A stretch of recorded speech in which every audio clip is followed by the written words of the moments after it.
누가복음 17장 오늘 1절부터 5절까지 다 같이 일어서서 하나님의 말씀 봉독하겠습니다. 누가복음 17장 1절부터 5절까지입니다. 17장 1절부터 5절까지 다 찾으셨습니까? 다 찾으셨으면 우리 함께 한 음성으로 봉독하겠습니다. 자, 시작. 그때 그분께서 제자들에게 이르시되 실족하게 하는 일들이 일어나지 않을 수는 없으나 그 일들을 일으키는 자에게는 화가 있으리로다. 그가 이 작은 자들 중에 하나를 실족하게 하는 것보다 차라리 연자 맷돌을 목에 매달고 바다에 빠지는 것이 그에게 더 나으리라. 너희는 스스로 주의하라. 만일 너 형제가 너의 범법하거든 그를 꾸짖고 그가 회개하거든 그를 용서하라. 그가 만일 하루에 7번 내게 범법하고 하루에 7번 내게 다시 돌아와 이르기를 내가 회개하노라 하거든 너는 그를 용서하라 하시니라. 사도들이 주께 이르되 우리의 믿음을 정대시켜 주옵소서 하니. 기도하겠습니다. 하나님, 오늘 이 시간 중대한 우리가 믿음의 정대와 관련해서 중대한 부분들을 오늘 생각하고 또 선포하고자 합니다. 하나님, 우리가 믿음 앞에 나아가기 위해서는 이 문제가 반드시 해결되어야 합니다. 주님, 우리를 도우시고 성령께서 우리의 마음을 인도하셔서 이 우리에게 해결되어지지 못한 부분이 있다면 오늘 말씀으로 성령을 통해서 해결될 수 있도록 도와주십시오. 네. 주님께 이 모든 것을 의탁합니다. 주님의 도우심을 구하며 예수님의 귀한 존함을 받들어 기도합나이다. 아멘. 네. 앉으시겠습니다.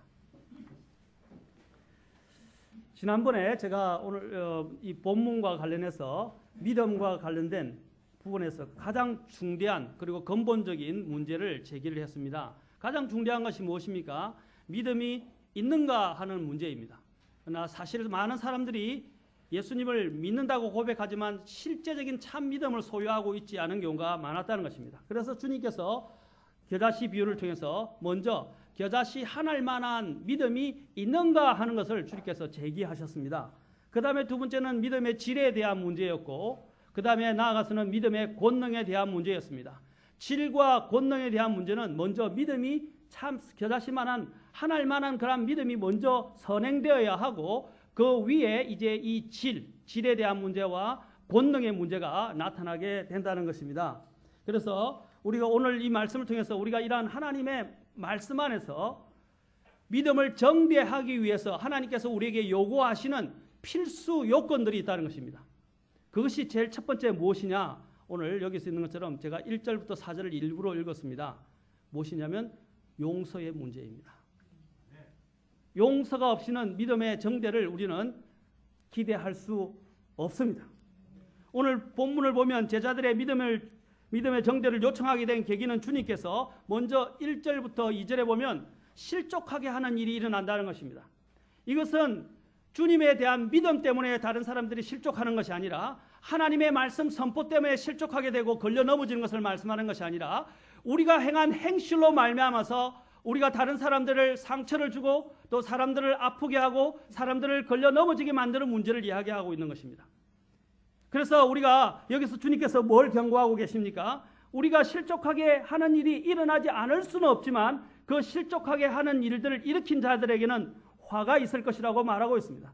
그래서 우리의 삶과 우리의 말과 우리의 행동을 통해서 다른 사람들이 걸려 넘어지게 하는 문제가 있는지를 잘 생각해야 합니다.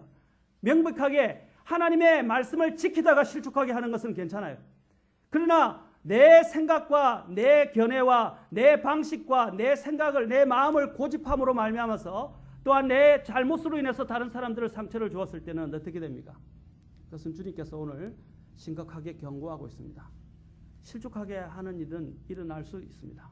그러나 우리가 필요한 것은 무엇입니까? 그렇다고 해서 주님께서 화가 있다고 해서 나는 이제 화를 받을 것이니까 여기서 끝내야 되겠다 라는 그런 부정적인 생각을 가지시면 안 됩니다.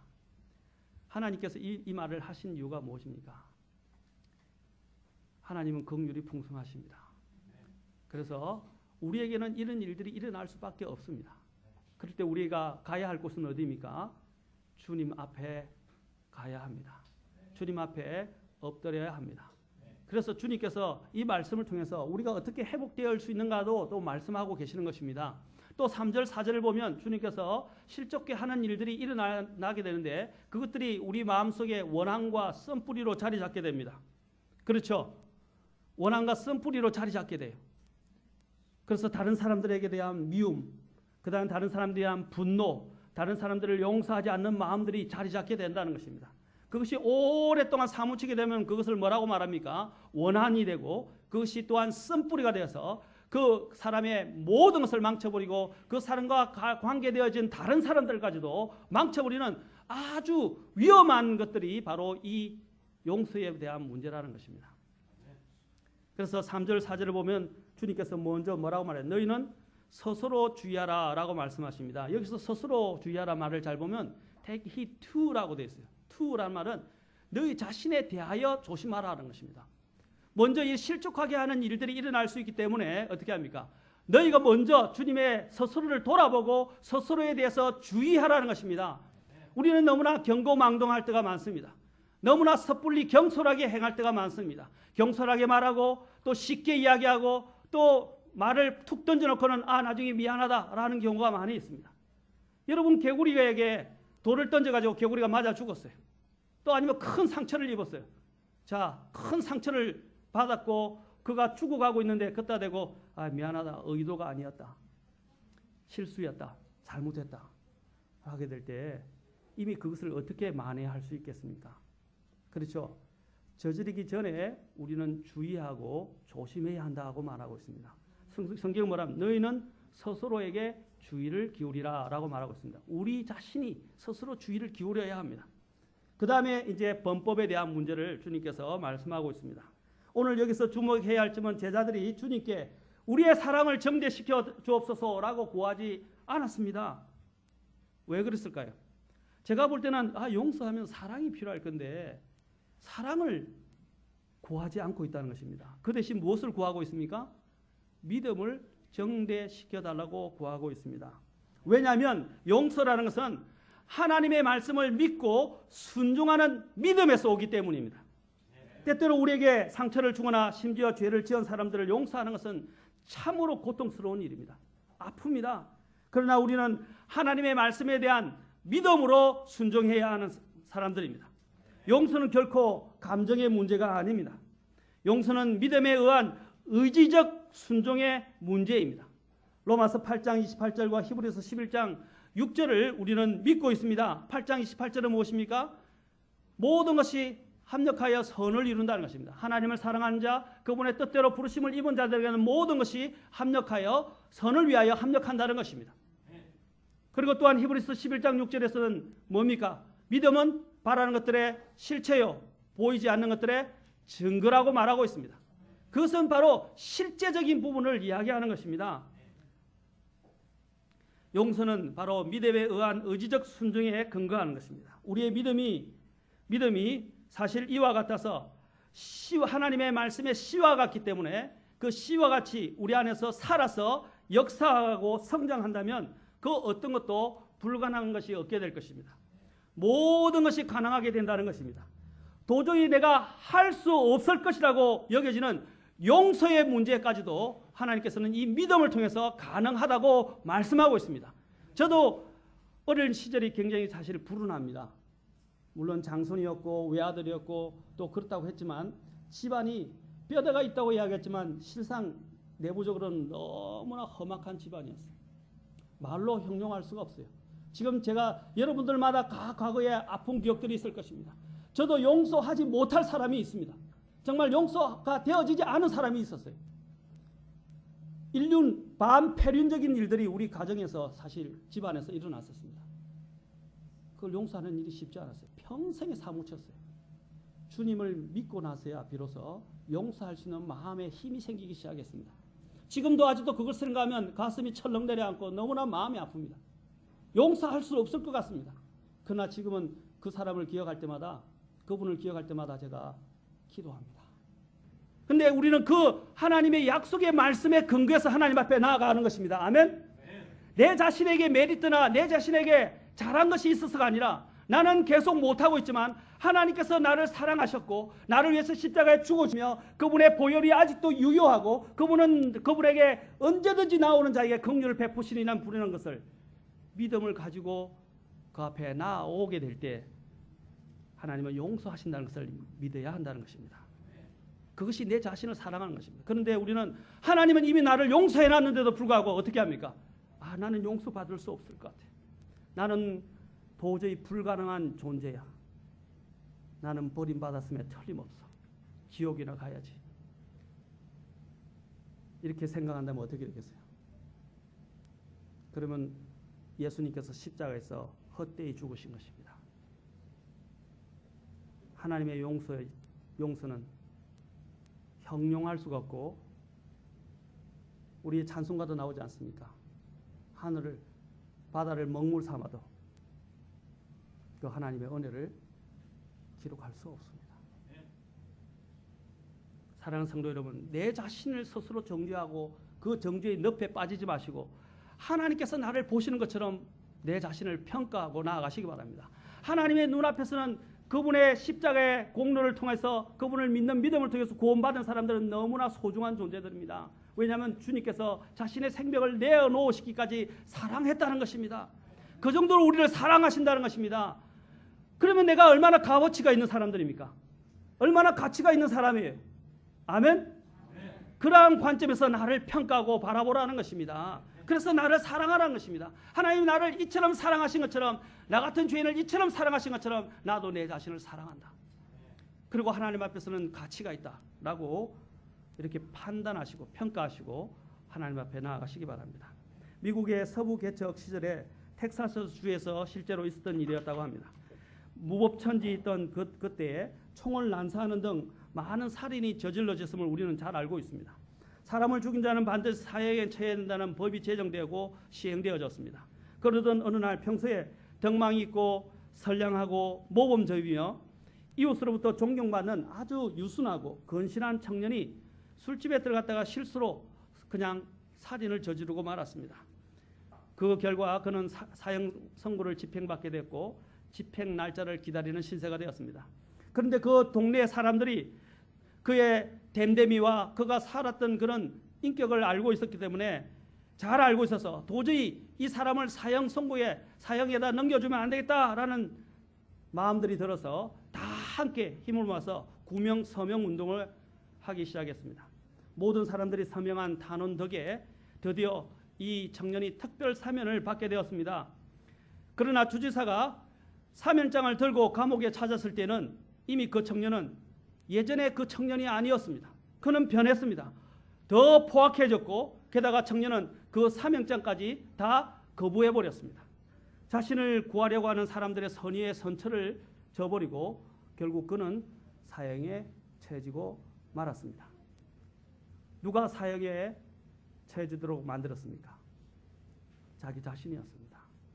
사람들은 그 사람을 알고 그를 구원해 줄 것을 탄원했고 그를 바로 이 사형으로부터 건지고자 요청을 해서 사면장까지 가지고 왔었습니다. 그는 사면장을 받아들었습니다. 그러나 그 사면장의 효력이 일어나지 않게 된 이유가 무엇 때문입니까? 자기 자신을 용서하지 못했기 때문입니다. 마찬가지입니다. 많은 사람들이 오늘 자기 자신을 용서하지 못하는 사람들이 많습니다. 그 청년이 왜 그랬을까요? 그것은 스스로에 대한 지나친 양심의 가책 때문이었습니다. 양심의 가책은 필요합니다. 그러나 지나친 양심의 가책은 하나님 앞에서 오히려 믿음을 해치게 됩니다. 그러므로 그는 누구의 용서도 누구의 호의도 누구의 위로도 받아들일 수가 없었습니다. 다른 사람이 아무리 아니라고 해도 도저히 자기 스스로를 용납하고 받아들일 수가 없었던 것입니다. 누가 그를 보고 그것은 정당방위이거나 우발적 실수라고 변호해 주어도 자기 스스로는 아니라고 하고 당사자가 그를 용서해 준다고 해도 그 용서는 자기 자신과는 아무런 상관이 없다고 했던 것입니다. 그는 마치 자살하려고 하는 사람처럼 그대로 사형 집행을 받겠다고 했던 것입니다. 이 얼마나 슬픈 현실입니까? 사실 살면서 잘 먹고 잘 입는 것은 그리 중요하지 않습니다.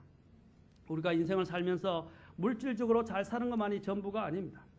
아무리 많은 것을 가지고 또 누린다고 해도 사람이 스스로를 사랑하지 않고 용납하지 않는다면 결코 행복해질 수 없습니다. 오늘날 왜 사람들이 성형수술을 많이 합니까? 오늘날 많은 사람들이 왜 바깥에서 다른 데서 자신들의 기쁨을 행복을 찾으려고 하고 있습니까? 자신을 인정하지 못하기 때문에, 자신을 사랑할 줄 모르기 때문입니다. 나는 이 세상에서 가장 독특하게 생겼어요. 나는 이 세상에서 하나님이 주신 형상을 닮아서 이렇게 만들어졌어요. 자기의 모습을 사랑할 줄 아는 사람, 자기의 있는 그대를 사랑할 줄 아는 사람, 이것이 바로 하나님 앞에서 받아들일 수 있는 마음의 태도라는 것입니다. 그런데 오늘 많은 사람들이 자기 자신을 사랑하지 못해요. 우리 청년들, 우리 젊은이들 나중에 나이가 들어가면서 성형수술 하지 마세요. 그렇죠? 머리 염색하려고 하지 마세요.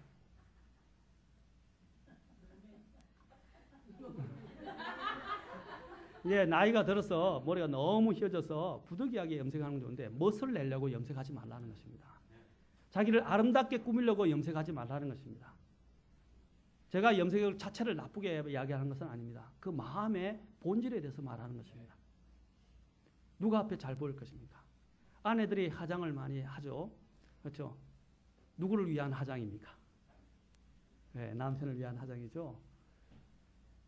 아내들이 다른 사람 앞에서는 아름답게 꾸미고 나아가는데 자기의 남편 앞에서는 머리에 폭탄 맞은 것처럼 해가지고, 그죠? 몸빼바람으로 아니면 아주 그냥 아무렇지 않게 옷을 차림을 해서 남편을 맞이하게 된다면 남편에게서 사랑을 받을 수 있을까요? 그렇죠? 제가 일례로 다른 이야기를 했지만 우리가 정말로 사랑을 받아야 할 사람을 위해서 우리 자신을 단장할 필요가 있다는 것입니다. 그렇죠? 우리는 우리 자신도 사랑하지 않는 이러한 풍조들이 이 세상에 너무나 만연되어 있습니다. 연예인들이 왜 자살을 많이 합니까? 많은 유명인들이 왜 자살을 하고 자기 도탄에 빠지는 이유가 무엇입니까? 자기를 사랑하지 못하기 때문입니다. 다른 사람이 뭐라고 하는 것에 귀를 기울이기 때문입니다. 하나님께서 나에게 대해서 뭐라고 말씀하시는지 귀를 한번 기울여 보십시오. 그러면 나의 삶은 달라지게 될 것입니다. 우리는 아무리 많은 것을 가지고 누린다 해도 스스로를 사랑하지 않고 용납하지 않으면 행복해질 수 없습니다. 또 아무리 큰 잘못을 저지르거나 어려운 상황에 처한다 할지라도 피해자가 용서해 주겠다고 하고 누군가가 선의를 가지고 돕고자 해도 스스로를 사랑하지 않고 용납하지 않는다면 아까 그 청년처럼 결코 행복해질 수도 없고 그 사람에게는 불가능한 일이 될 것입니다. 하나님께서는 사랑과 은혜와 긍휼이 풍성하신 분으로서 누구든지 자신의 죄를 진실로 깨닫고 회개하면서 그분 앞에 나오는 자를 멸시하지 아니하시고 그를 용서하시고 받아주시는 분이십니다. 그분께서 십자가에 가신 이유가 무엇입니까? 예수 그리스도를 통한 하나님의 사랑의 용서에 관한 약속의 책이 바로 이 성경 말씀 아닙니까?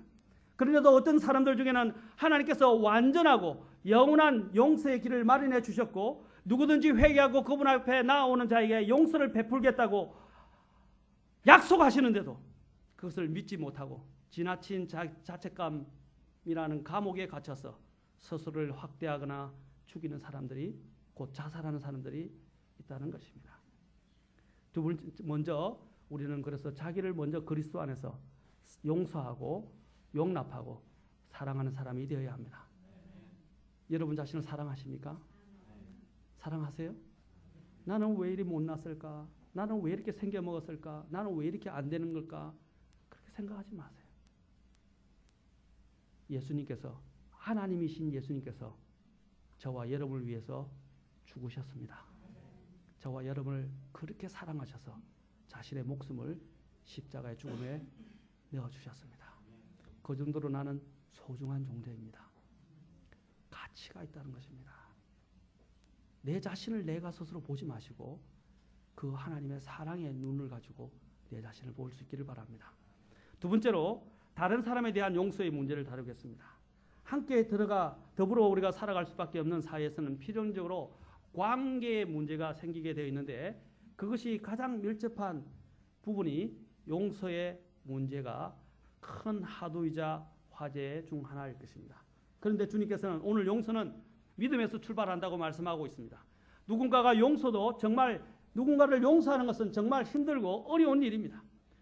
알기는 아는데 내 마음대로 안 되는 것입니다. 그것이 바로 용서의 문제입니다. 이때 주님께서 우리에게 가르치는 것은 무엇입니까? 바로 이 용서라는 것은 내 마음대로 안 되는 것입니다. 무엇을 필요로 한다고요? 믿음을 필요로 하며 믿음의 출발은 바로 용서에서 시작한다는 것입니다. 그런데 용서가 어렵다는 것입니다. 그래서 누가복음 17장의 본문은 우리에게 용서하기가 어렵다면, 우리가 용서하기가 어려워진다면 무엇보다도 먼저 주님께 우리의 믿음을 정대시켜 주옵소서라고 제자들이 요청한 것 같이 주님께 요청하라는 것입니다. 그렇게 기도하라고 오늘 가르치시는 것입니다. 내 힘으로 안 돼요. 어떻게 됩니까? 기도하십시오. 그리고 주님을 생각하십시오. 주님이 나 같은 죄인에 대하여 얼마나 오래 참으시고 내 죄를 용서받게 하시기 위해서 십자가의 죽음에 자신을 내어주셨는지, 그리고 그 사랑으로 말미암아, 그 은혜로 말미암아 내가 어떻게 구원받게 됐는지를 생각해 보라는 것입니다. 왜냐하면 용서의 문제는 감정이 아니라 믿음이 필요하기 때문입니다. 하나님께서는 우리의 죄를 용서하시고 잊으시며 우리도 역시 용서하고 잊기를 원하십니다. 해답은 단순합니다. 믿음으로 하라는 것입니다. 믿음은 아까도 말씀드렸처럼 감정이 아닙니다. 이것은 우리가 눈으로 볼 수 있는 상황 설정이 아닙니다. 믿음은 하나님의 말씀을 타협하는 것이 아닙니다. 오늘 아까 마가복음에서 하나님께 대한 믿음을 가지라라고 하셨죠. 맞습니까? 그래서 의심하지 않는 믿음의 능력에 대해서, 그 다음에 그 밑에 바로 용서할 수 있는 그 믿음의 능력에 대해서 말씀하셨습니다. 무엇에 대한 믿음을 가지라고요? 하나님께 대한 믿음을 가지라. 하나님의 약속의 말씀을 의지하는 믿음, 이것이 바로 참 믿음이요 믿음을 정대시킬 수 있는 출발점입니다. 그것에 힘입어 먼저 우리는 그 믿음에 힘입어 자신을 용서하고 다른 사람을 용서하면서 믿음의 정대, 믿음의 성장의 길로 다른 발걸음을 내디딜 수 있을 것입니다. 사도들은 예수님과 동행하는 가운데 이러한 강력한 진리를 그때서야 깨달았던 것입니다. 바로 오늘 아까 본문에 누가복음 시대 그들이 왜 믿음을 정대시켜달라고 기도했던 것입니까? 바로 이 용서의 문제가 가장 어려운 문제였다는 것을 그들이 알게 되었기 때문입니다. 주님께서는 그들에게 뭐라고 했어요? 70번을 7번이라도 그들이 죄를 범하고 용서해달라고 구하면 어떻게 해요? 용서해주라. 유대인들에게서 한두 번까지는 괜찮은데 3번, 4번은 정말로 어려웠어요. 그런데 주님은 뭐라고 했어요? 7번도 아니고 70번을 7번 하라고 말하세요. 490번만 용서하고 하지 말라는 뜻이 아니죠? 그렇죠? 그 7이라는 숫자는 완전수입니다. 이것은 그들이 아무리 잘못을 해서 다시 와서 회개하고 또 회개하고 회개하더라도 어떻게 해요? 용서해 주라는 것입니다. 왜냐하면 회개한다는 것은 잘못을 알고 있다는 거 아닙니까? 그것이 바로 우리 같은 죄인을 받아주신 하나님의 마음이며 하나님의 태도였고 하나님의 사랑이었다는 것입니다. 아멘.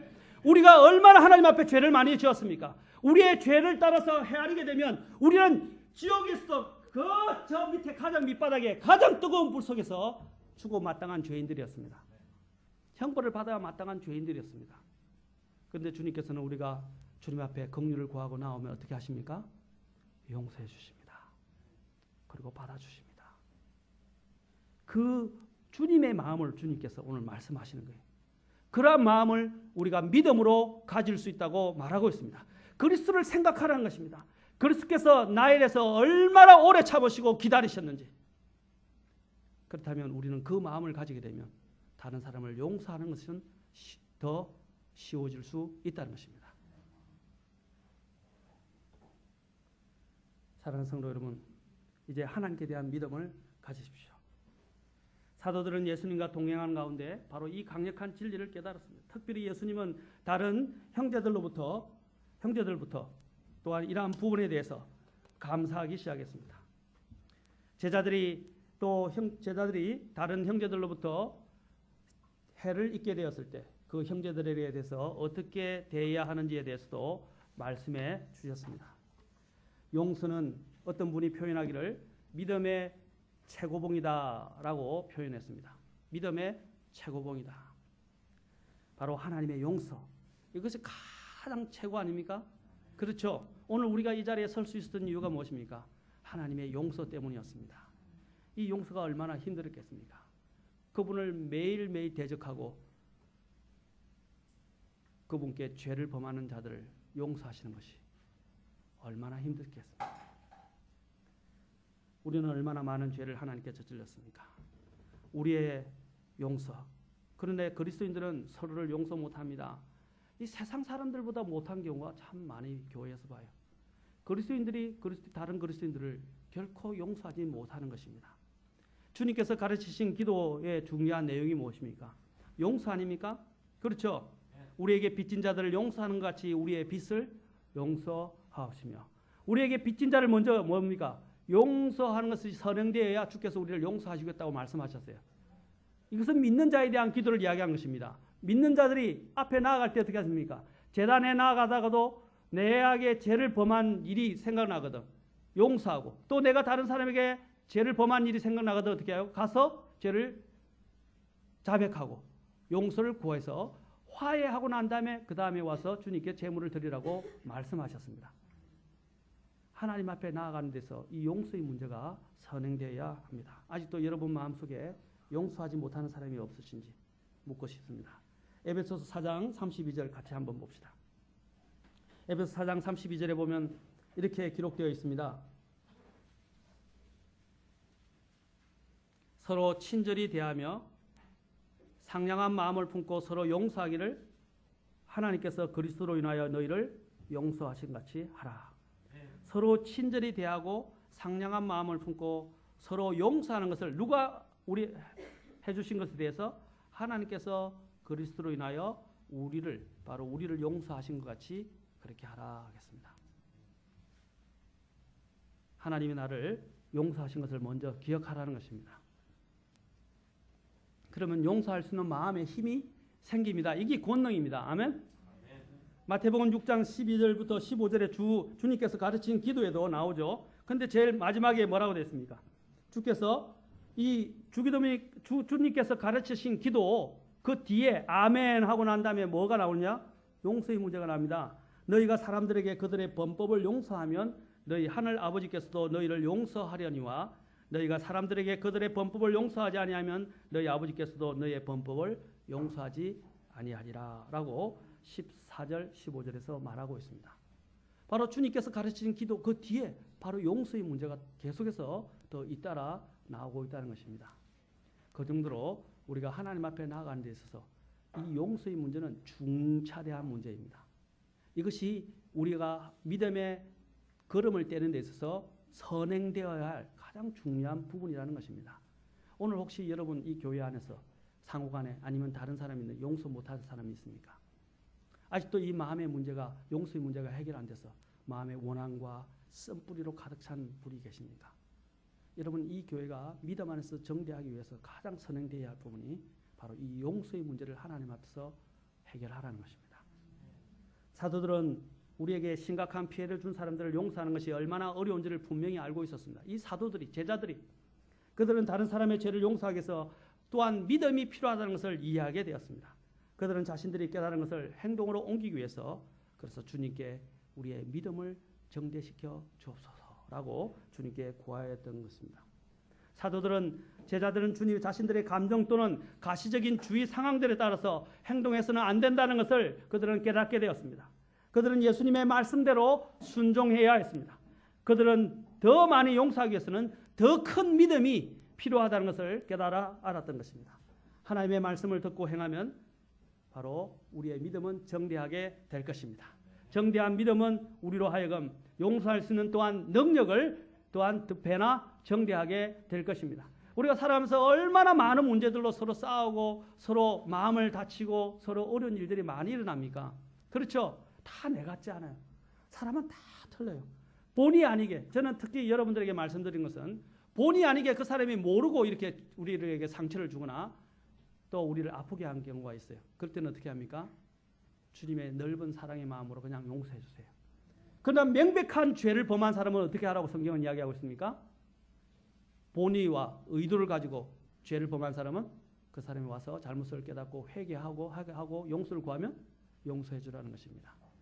뭐 우리 집 사람 이야기 안 하면 좋겠지만 이전에 우리 집 사람하고 싸울 때 저도 싸울 때가 있어요. 목회자라서 그냥 항상 단란하기만 하지는 않습니다. 갈등이 있을 때가 있어요.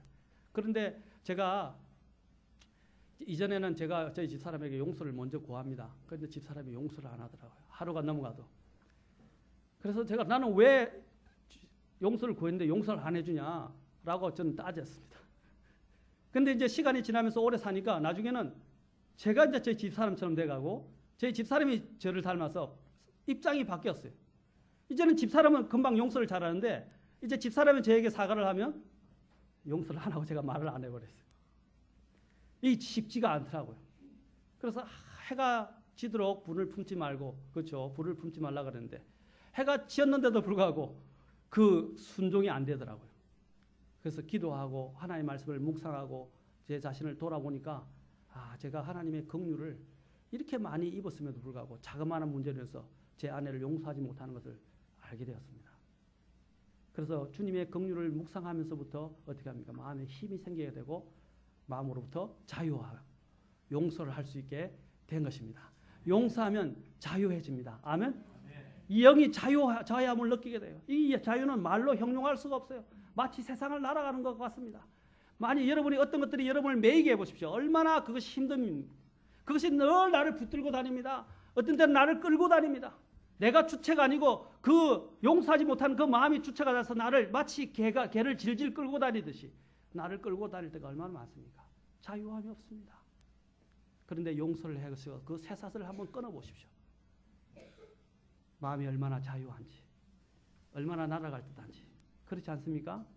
남편과 아내의 문제도 실질적으로 이런 문제가 많이 납니다. 원수가 다른 데 있는 게 아니라 집 안에 있어요. 자식들이 원수가 될 수도 있고 부모가 원수가 될 수도 있고 아내와 남편이 원수가 될 수 있어요. 이것을 어떻게 해결할 수 있습니까? 매일매일 우리가 살면서 부딪히는 문제입니다. 여기 있는 성도님들은 다 죄송합니다. 이런 표현을 써서 뭐 공자와 같은지 모르겠는데 다들 용서의 문제가 잘 이루어지는 분들처럼 이렇게 앉아 계시는 것 같아요. 심각한 문제인데 다들 저만 빼놓고 다 잘 되는 것 같아요. 잘하고 계신 것 같아요. 14살의 한 소녀가 나폴레옹을 찾아왔다고 합니다. 소녀는 무릎을 꿇고 눈물을 쏟았습니다. 폐하, 제 아버지를 용서해 주옵소서. 나폴레옹은 소녀에게 영문을 물었습니다. 소녀는 눈물을 거두며 애원했습니다. 저는 라욜라라고 합니다.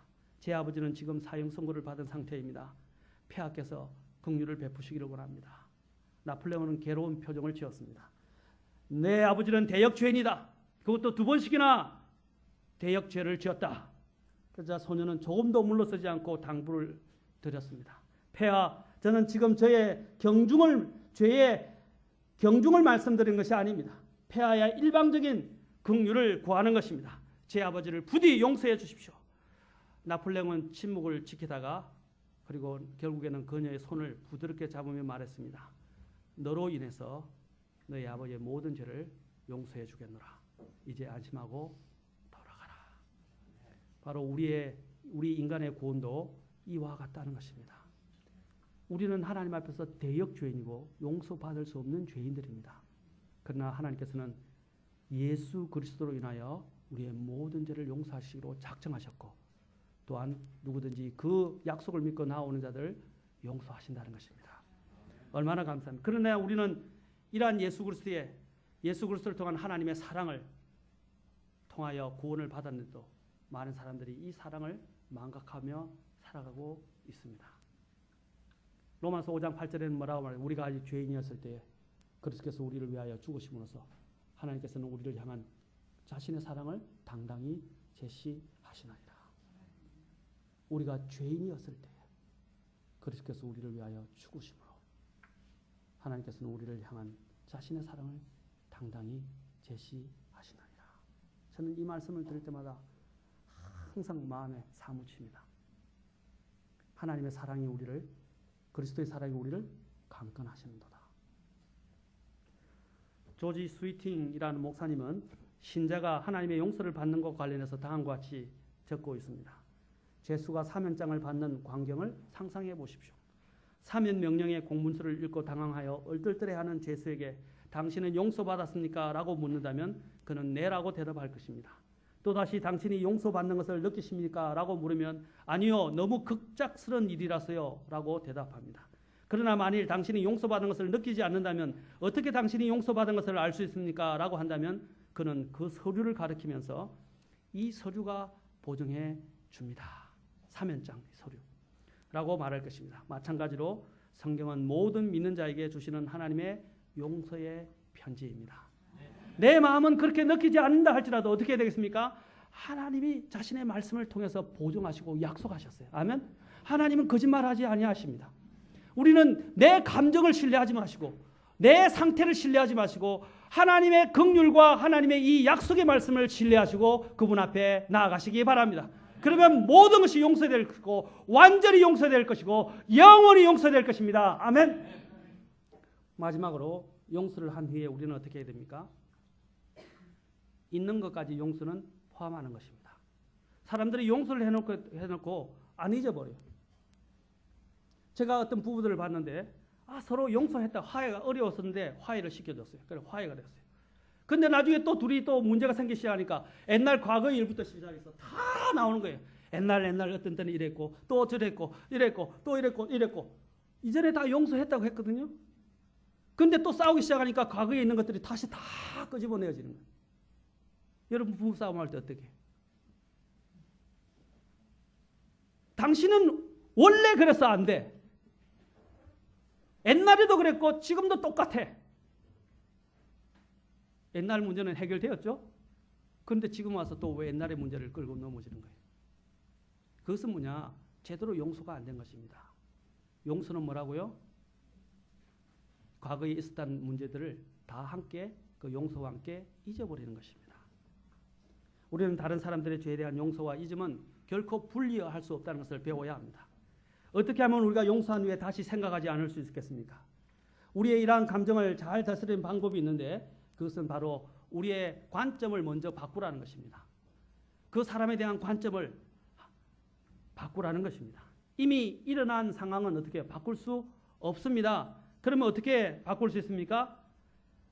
그 일어난 일을 생각함으로 그것에 지배를 받고 계속 상처를 받고 가슴앓이 하기보다는 그냥 하나님 앞에서 잊어버리라는 것입니다. 마치 하나님께서 우리의 죄들을 기억하지 아니하시고 동에서 서에서 먼 것처럼 던져버리시고 자신의 뒤를 던져버리셔서 전혀 기억하지 아니하시는 것처럼 잊어버리라는 것입니다. 하나님이 만약에 우리의 죄를 천국에 갔는데 너는 과거부터 이 죄를 다 보니까 이것도 있고 이것도 계속 기억하시면 그 십자가의 효력은 없는 것입니다. 아멘? 대단히 중요한 문제입니다. 하나님은 우리의 죄를 다 잊어버리셨어요. 지금 현재 일어난 죄는 어떻게 하는 것입니까? 자백하고 깨끗이 받으면 됩니다. 미래의 죄도 이미 다 보장해 주셨습니다. 아멘? 그래서 우리가 죄를 지었으면 어떻게 하라고? 하나님 앞에 빨리 자백하라는 것입니다. 그리고 해결받으라는 것입니다. 주님이 뭐라고 했어요? 1번을 7번이라도 나오면 어떻게 해요? 용서해 주겠다 약속하셨죠? 근데 만약에 여러분이 자백하지 않고 회개하지 않고 하나님 앞에 나아가면 어떻게 해요? 그 죄가 남아있어요. 그러면 주님 앞에 섰을 때 어떻게 되겠어요? 주님은 계산하실 것입니다. 그러나 여러분이 주님의 보혈을 힘입어서 주님의 약속의 말씀을 힘입어서 나아가면 어떻게 해요? 주님께서 잊어버리십니다. 그리고 하늘에 갔을 때는 주께서 그것을 기록한 영상을 보여주시겠어요? 안 보여주겠어요? 폐기처분이에요. 완전히 폐기처분이에요. 아멘? 그러나 여러분이 해결하지 않고 남은 것은 그대로 영상에 남게 될 것입니다. 아멘? 우리의 양심에 다 기록돼요. 마찬가지로 우리도 다른 사람의 죄에 대해서 동일하게 과거에 내가 용서했다 그러면 그 과거의 모든 것들을 같이 함께 잊어버리십시오. 현재에 일어난 문제는 현재의 일로 계산하십시오. 아멘? 그리고 용서하십시오. 그리고 잊어버리십시오. 잊어버리지 못하기 때문에 그것이 쌓여서 나중에는 어떻게 해요? 터져버리는 거예요. 폭발해버리는 것입니다. 그러면 어떻게 해요? 굉장히 이제 분노와 고함 지르는 것과 서로에 대한 이제 싸움들이 일어나기 시작하는 거예요. 그럼 못 말립니다. 왜? 쌓였던 것이 용암처럼 분출했기 때문에 그것을 막을 도리가 없어요. 그러나 그 순간순간마다 그것이 해결되고 처리되면 어떻게 되겠어요? 용암처럼 분출하진 않겠죠? 그냥 끓어오르다가 깨끗이 사라집니다. 아멘? 이것이 주님이 우리에게 말하는 실제적인 문제예요. 이것이 되어야만이 우리의 믿음이 정대할 수 있다는 것입니다. 히브리서 8장 12절 보십시오. 하나님께서 우리의 죄를 용서하시고 우리의 죄를 기억하지 않는다는 약속의 말씀이 여기 있습니다. 히브리서 8장 12절. 이 구약의 말씀을 인용한 것이지만 같이 한번 읽어봅시다.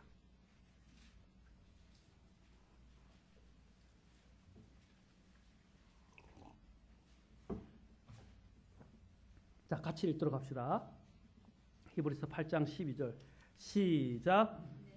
그들의 불의에 대하여 긍휼을 베풀고 다시는 그들의 죄들과 그들의 불법들을 기억하지 아니하리라. 아멘. 놀랍죠? 긍휼을 베푸시되 죄들과 불법들을 기억하지 아니하시겠다. 얼마나 복된 말입니까? 그렇죠?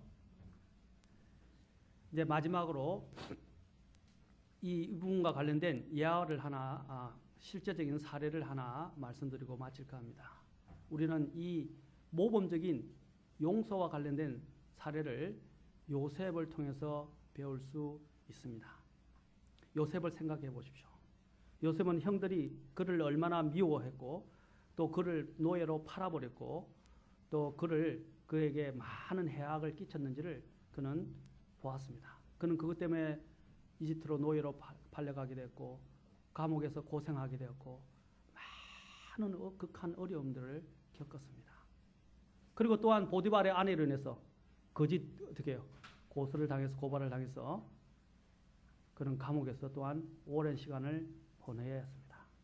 그 삶은 참 기구합니다. 여러분 내 자신을 요셉에 가면 대입시켜 보십시오. 무슨 잘못이 있을래? 약간 형들을 좀 형들 앞에서 좀 약간 교만해 보이고 또 건방져 보이기는 했지만 그것이 이 요셉을 팔아버리고 이집트의 노예로 살게 할 만큼 그렇게 큰 문제였습니까? 근데 시기로 말미암아 팔려지게 됐고 감옥에서 시간을 많이 보내고 온갖 고난을 겪었습니다. 그래서 그의 마음속에는 이 형들을 용서하는 문제가 보디발의 아내를 용서하는 문제가 쉽지 않았습니다. 그가 총리가 되었을 때 저 같았으면 여러분 같았으면 어떻게 했었겠어요? 당장 그 보디발의 아내를 능지처참에 처했을지도 모르겠습니다. 그렇죠? 그리고 형들을 만났을 때 내가 두고 보자. 도저히 가만 안 두겠다. 이제는 내가 고난의 자리에 섰기 때문에 이제는 가만 내버려 두지 않겠다. 그대로 징벌하겠다. 악을 악으로 대했다면 어떻게 되었겠습니까? 그런 마음이 분명히 요셉한테 있었을 것입니다. 그런데 요셉은 자신의 관점을 바꾸었습니다. 그가 형들을 만났을 때 그가 총리에 올라서 보디발의 아내를 생각했을 때 그는 어떻게 되었습니까? 첫째, 그는 자신의 관점을 바꾸었습니다. 그 대표적인 관점이 무엇입니까? 창세기 50장 20절로 가보십시오. 자, 거의 다 됐습니다. 창세기 50장 20절.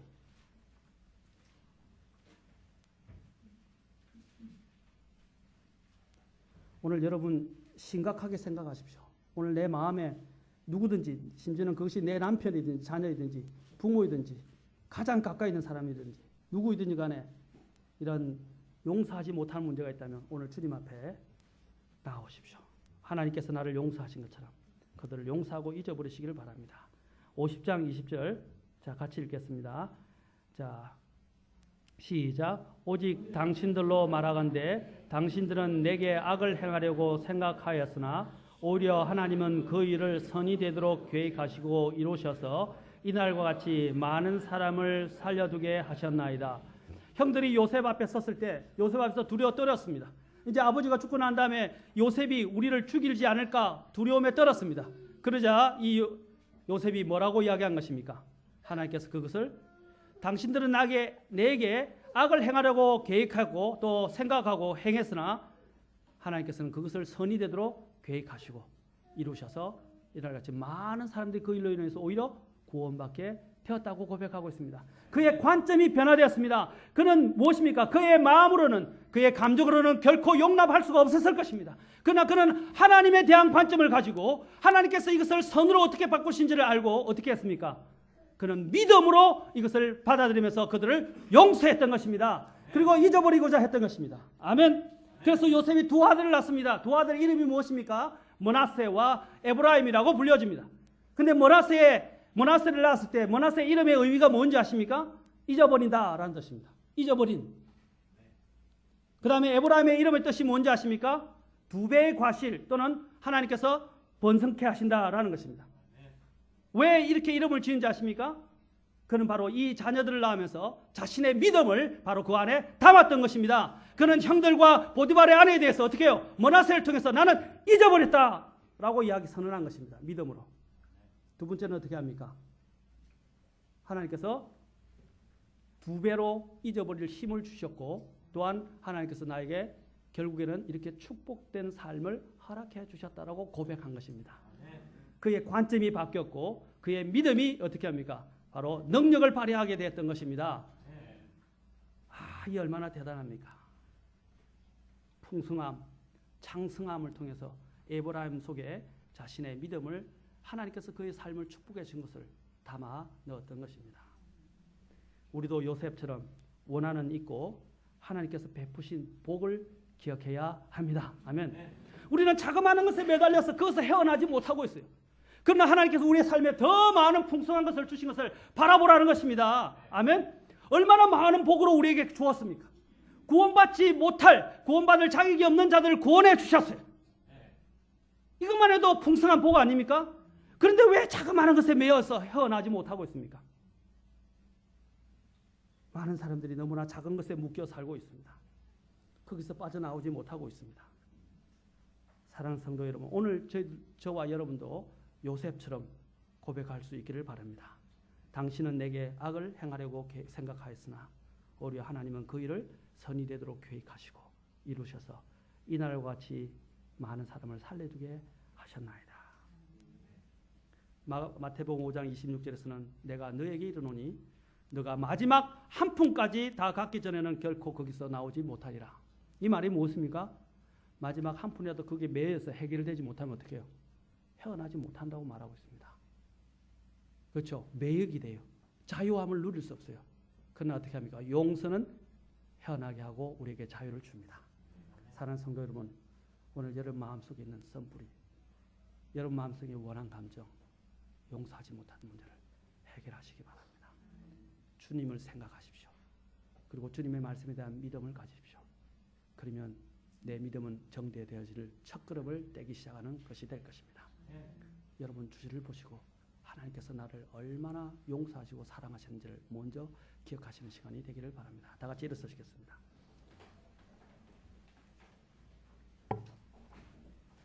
머리를 숙이시고 기도하시겠습니다. 오늘 기도하십시오. 머리를 숙이십시오. 눈을 감으시기 바랍니다. 하나님은 하나님을 대하여 대적하고 반역하는 이 죄인들을 기꺼이 용서하시고 사랑해 주시고 받아주셨습니다. 우리 같은 정말 용서받지 못할 그러한 죄인들을 사랑하시고 받아주셨습니다. 오늘 그 하나님 앞에 주님, 저는 용서할 마음이 생기지 않습니다. 용서하는 것이 제게는 너무나 힘듭니다. 제게 사무쳐 있는 이 원한 썸뿌리를 해결할 수가 없습니다. 그러나 하나님, 주님께서 나를 얼마나 사랑하시는지를 기억하기를 원합니다. 나를 용서하신 것을 기억하기를 원합니다. 그리고 그 사랑의 용서에 대한 믿음을 가지고 오늘 주님 행사하며 다른 사람, 나에게 잘못을 저질렀던 내가 용서할 수 없다고 생각되는 사람을 용서하기를 원하오니 주여 내 믿음을 정대시켜 주셔서 용서하게 해 주십시오. 그래서 저의 인생이 자유화할 수 있도록 도와주십시오. 그리고 믿음으로 나아갈 수 있도록 도와주십시오. 이 용서의 문제가 믿음에 방해가 되지 않도록 도와주십시오. 하나님 제 마음을 풀어주십시오. 제 마음에 힘을 주십시오. 사랑할 수 있고 용서할 수 있도록 믿음을 주옵소서. 주님이 약속하셨습니다. 구하는 자에게 주시겠다고.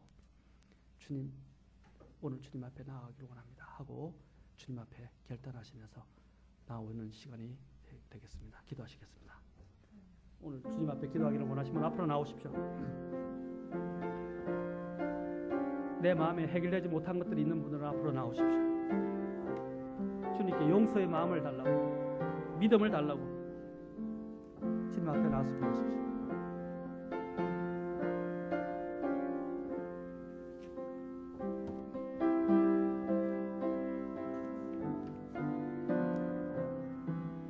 내게 긍휼을 베풀어 달라고 주님께 구하십시오.